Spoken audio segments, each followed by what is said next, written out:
Last time, we looked at what a revolution Sonic 1 brought to the platforming genre and gaming at large. Well, that revolution propelled Sonic to become the face of the industry. 2 years and one mainline sequel later, and the Blue Blur was in his golden age. 1993 was indisputably the height of this Sonic boom, with the debut of 2 animated cartoon shows and 4 starring roles in video games. But before we get started, let's take one last look back at where it all began. Sonic the Hedgehog 1. Look closely, breathe, stay calm, concentrate, and get out your blotter paper, cause we about to drop some acid! This is a new day! This is madness! This is Sonic CD!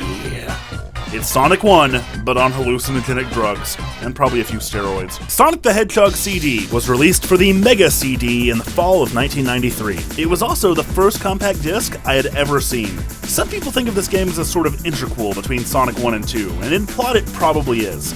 But I've always thought of it more as an alternate universe version of what a sequel to Sonic 1 could be. And that's actually surprisingly kind of accurate. You see, Sonic the Hedgehog was primarily the vision of 3 men. Naoto Oshima created the character, Yuji Naka programmed the game engine, and Hirokazu Yasuhara directed the project. But after the development of Sonic 1, Naka, Yasuhara, and the majority of the Sonic team moved to the United States to mentor the new hires at the Sega Technical Institute. And while they were in the US, they created Sonic the Hedgehog 2. Meanwhile, Oshima, Sonic's original creator, stayed behind in Japan, where he soon found himself directing Sonic CD. Each game shows off a completely different approach to a Sonic sequel. Where Sonic 2 upgraded the engine and put a greater emphasis on speed and movement, Sonic CD instead tightened the focus on slower-paced platforming and exploration. Now that doesn't mean that Sonic CD couldn't be played quickly, or that Sonic 2 did not reward taking your time. It just wasn't what the level design tended to push you toward. Where Sonic 2 was intuitive, Sonic CD was far less so. It's not surprising that it would be a hard concept to wrap your head around, because CD's signature mechanic was time travel. I've shied away from over-explaining things you get from the instruction manual to this point, but Sonic CD is quite a bit more obscure than the games I've talked about so far. Sonic CD takes place on the Little Planet, which is said to appear for 1 month out of the year over Never Lake. Sonic finds the planet chained to a mountain and mechanized, and knows it must be the work of Dr. Eggman. By the way, how sweet is this opening cinematic? Gotta love CD technology.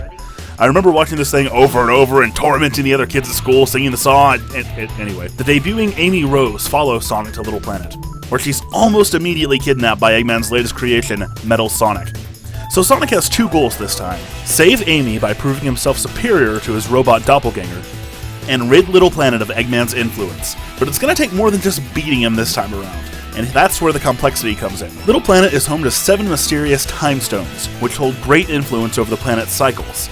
Yeah, these things are blatantly stand-ins for the Chaos Emeralds, but no problem. Thanks to the Time Stones, and more specifically thanks to the amount of art data that can be crammed on a CD, every level in Sonic CD has 4 unique designs: the past, the present, and 2 possible futures: a good future and a bad future. Your goal, if you want the good ending, is to make each zone a good future. The zones are littered with past and future signposts. You pass one of them, a ghastly voice proclaims your temporal destination, and then you have to find a way to maintain speed for a while. If you can pull this off, Sonic will do the time warp. If not, you'll lose your opportunity and have to find another post. Each time period features unique art and music, and the level layout is tweaked as well. By default, you'll go to the bad future if you go in that direction, so your real target in all this is to take out Eggman's robotization machine. The machine is broken down and dilapidated in the present and future, but it's still doing its job in the past. So, you go to the past, you seek out the machine, and you destroy it. That prevents badniks in the area from being created and makes for a good future. The third zone of a stage always takes place in the future. If you've made a good future in each of the first 2 zones, it's a good one, otherwise it's a bad one. Are you confused yet? As this demonstrates, Sonic CD is not the kind of game that wants you to get through it quickly.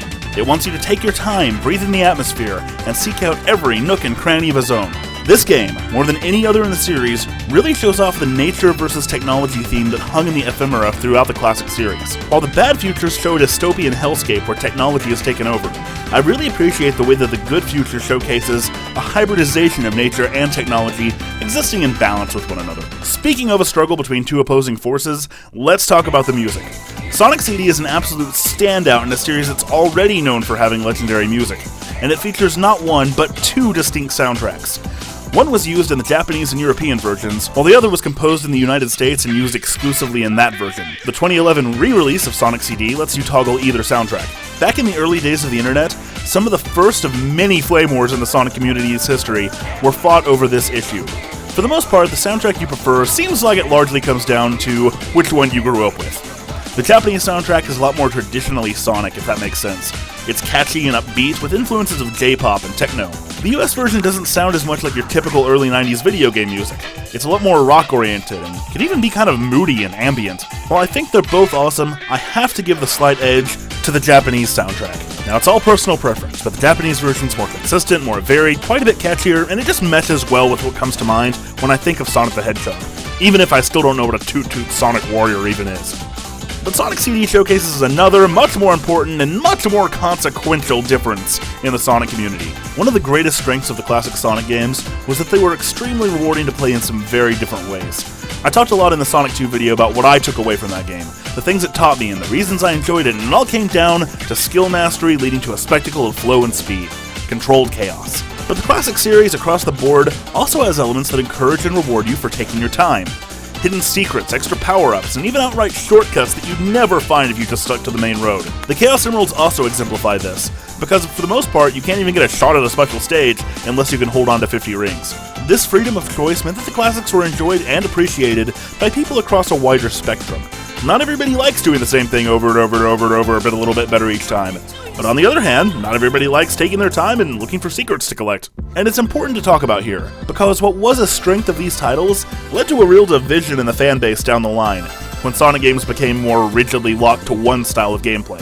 Now personally, I certainly fall more on the speed side of the spectrum, but for those who don't, it's easy to see why so many people count Sonic CD as their favorite of the classic series. With varied, interesting, and really psychedelic visuals, complex and layered level design, and absolutely epic music, taking your time through Sonic CD can be a very rewarding experience. But Sonic CD, you say? I don't want to take my time, I'm not that kind of gamer, I gotta go fast! What does Sonic CD say to that? Objection!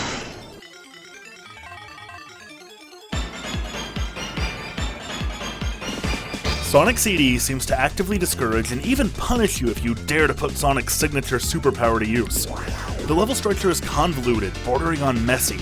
I said earlier Sonic CD is like a drug trip, but that includes all the positives and negatives of the experience, and these confusing, complex worlds exemplify that. Now it's also another example of CD being a kind of alternate reality interpretation of a sequel. Where Sonic 2 was perhaps a bit too straightforward, Sonic CD is just way too obtuse. Or to put it another way, where Sonic 2 rewards skill with speed and punishes failure with slow, Sonic CD punishes speed with walls and interruptions, and rewards going slow by letting you progress at all. Now here's an example of that design.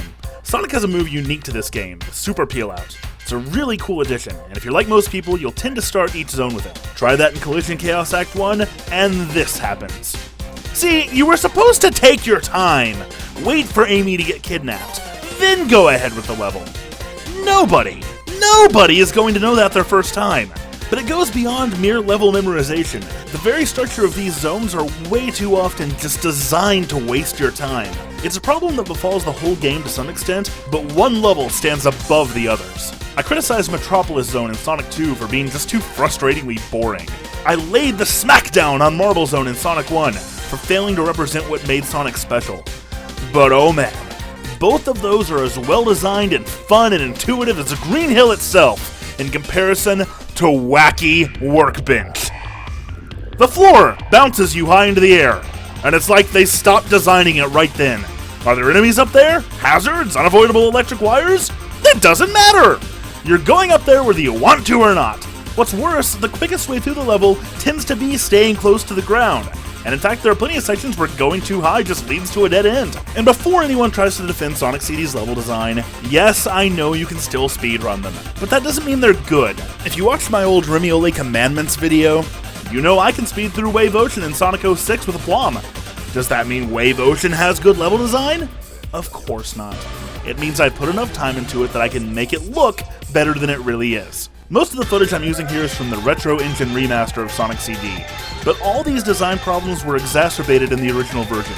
You have to remember, since this game was built on top of Sonic 1, Yuji Naka basically built the engine that Sonic CD runs on. But Naka was on the other side of the world. It's hard to pin down precisely, but the way that Sonic moves in the original version just feels slightly off from the smoother control of the other games. Now, the Retro Engine does really improve on that. Even then, the time travel gimmick feels sloppy. I mean, what if I don't want to time travel? You have to put on the brakes in the middle of the run just to keep it from happening. Who thought it was a good idea to force the player to come to a voluntary dead stop in a Sonic game? It really interrupts the sense of flow that's so integral to what I enjoy about these games. And sometimes you won't even be able to stop, so you'll make a time warp whether you want to or not. All of this leads to Sonic CD feeling like a game that wants to take away your control. The problem is, even if I do acquiesce to its demands and play it the right way, I still just feel lost and frustrated. But you know what? Maybe I'm a bit of a masochist, because in spite of all I've said, I do still have fun playing it when I play it my way. When Sonic CD isn't beating you over the head with frustrating level design, it can actually be legitimately challenging. The special stages might just be my favorite in the series. They're probably the toughest anyway.